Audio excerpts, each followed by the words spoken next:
ছোট্ট সোনামণিরা, তোমরাও যদি ফাতেমা ওমরের সাথে ইসলাম শিখতে চাও তাহলে এক্ষুনি আমাদের চ্যানেলটি সাবস্ক্রাইব করে দাও। রসুলপুর মহল্লায় মাহাতাব নামের এক মাংস বিক্রেতা বাস করত। ওই মহল্লাতে মাহাতাব মিয়া ছাড়া আর কেউ মাংস বিক্রি করতো না। তাই ওই মহল্লায় যখনই কারো মাংসের দরকার হতো তখনই তারা মাহাতাবের মাংসের দোকানে চলে আসতো। আসসালামু আলাইকুম আব্দুর রহমান ভাই, ছেলেরে নিয়া মাংস কিনতে আইছেন বুঝি? ওয়ালাইকুম আসসালাম। হ্যাঁ মাহতাব ভাই, ছেলে মেয়ে দুজনই বায়না ধরেছে আজ ওরা ওদের মায়ের হাতের স্পেশাল কষা মাংস খাবে, তাই তোমার দোকানে চলে এলাম মাংস নিতে। খুব ভালো করছেন আব্দুর রহমান ভাই, আজকের মাংসগুলো কিন্তু খুবই ভালো হইব। তা কিসের মাংস দিমু আপনারে ভাই? বাবা ওমর, কিসের মাংস খাবে?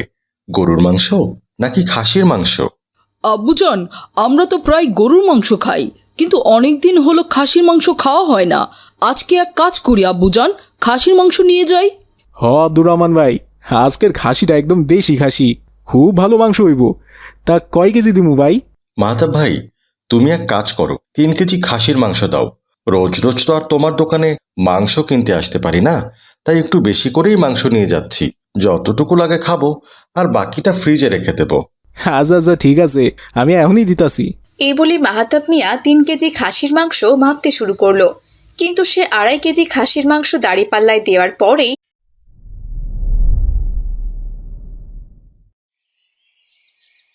নেপাল, ও নেপাল, বলি কোথায় গেলি রে সকালবেলা?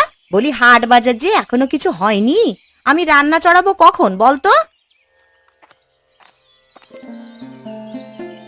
আমার কাছে তো মহাজন টাকা দিয়ে যায়নি, আমি কি বাজার করব বলো তো?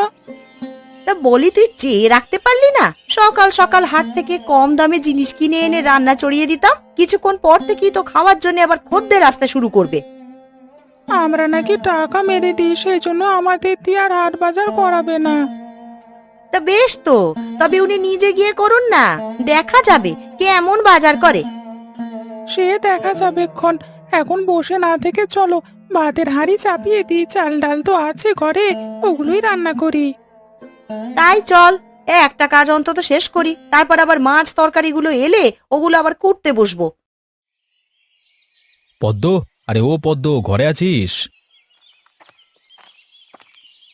আছি গো আছি, তা বাজার সওদা তো কিছুই হলো নি, কি রান্না করব বলো তো? আরে আমি যাচ্ছি বাজারে, তা আজ কি কি রান্না করবি বল দেখি। খাসির মাংস, মাছের ঝোল আর আম দিয়ে মুগ ডাল। ঠিক আছে, আমি তবে মাছ মাংস আর শাকসবজি নিয়ে আসছি, তুই ভাত ডাল রান্না করে ফেল। হ্যাঁ, আর নেপাল, তুই গিয়ে দোকান খোল, টেবিলগুলো পরিষ্কার কর,